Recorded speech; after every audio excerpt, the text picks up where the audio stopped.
La tenue de cette cérémonie ce matin est un signe que nous avons l'optimisme chevillé au corps.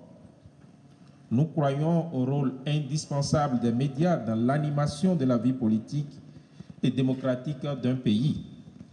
Nous estimons que la jeunesse haïtienne a une place centrale dans la réalisation de cette condition sans laquelle il n'y a point de société démocratique. Au nom de la secrétaire générale de la francophonie, Madame Louise Mouchikouabo, et de tous mes collègues de la représentation de l'OIF dans la Caraïbe et l'Amérique latine, je voudrais vous souhaiter la bienvenue dans nos modestes locaux pour participer à la proclamation des résultats de la 7e édition du prix Jeune Journaliste en Haïti. Et de cette, diront certains, oui, nous sommes à la 7e édition du prix Jeune Journaliste en Haïti. Ce concours continue de tracer son sillon pour contribuer à la valorisation des jeunes talents de la presse haïtienne dans une perspective de professionnalisation continue des acteurs et animateurs du paysage médiatique. Mesdames, Messieurs, distingués invités, comme vous le savez, le thème retenu pour cette 7e édition, c'est la société haïtienne face aux risques climatiques, environnementaux et sanitaires.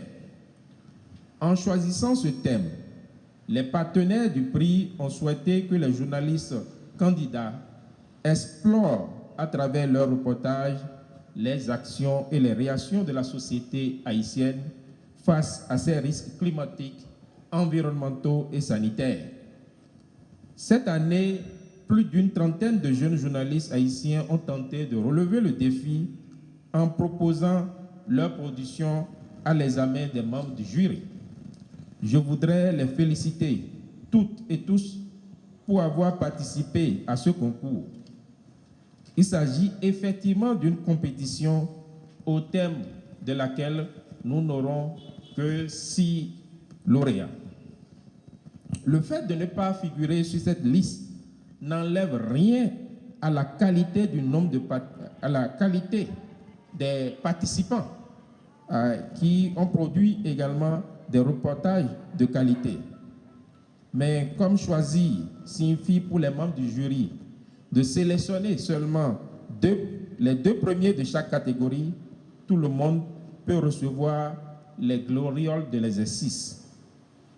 Que ceux et celles qui ne seront pas appelés tout à l'heure à la proclamation des résultats fassent les propos de Nelson Mandela.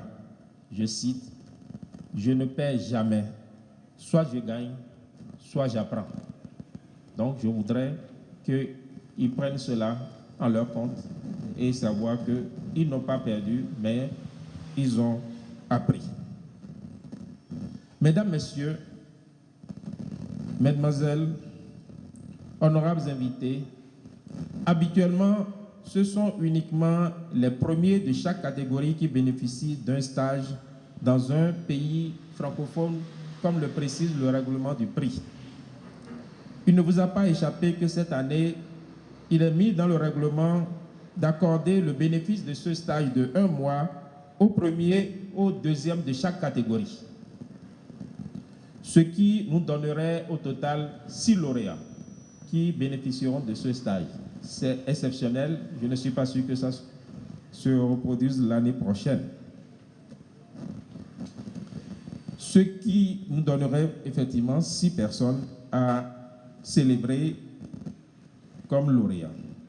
Dans le souci de répondre à notre ambition de contribuer à la construction des ponts entre Haïti et l'Afrique, nous envisageons d'envoyer les 6 lauréats au Burkina Faso, le pays de Thomas Sankara, la terre des hommes intègres qui possède un paysage médiatique dynamique et fleuri. Soulignons pour le saluer que c'est dans ce pays que votre compatriote Jessica Généus a remporté le 24 octobre dernier l'étalon d'argent du FESPACO, c'est-à-dire le deuxième plus grand prix du Festival d'Afrique. Des contacts sont déjà pris avec plusieurs responsables de médias de ce pays qui ont donné leur accord pour cette coopération sud-sud.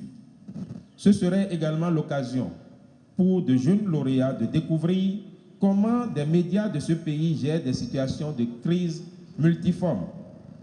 Il s'agit enfin d'une opportunité pour les jeunes haïtiens de découvrir la nouvelle Afrique qui se bat pour accomplir l'œuvre de son développement et faire entendre sa voix dans le concert de la mondialisation. Mesdames, Messieurs, distingués invités, depuis le lancement de la 7e édition du prix, le 1er septembre dernier, plusieurs personnes ont travaillé d'arrache-pied pour que nous puissions conduire à terme cette activité. Je voudrais ici leur dire toute ma reconnaissance.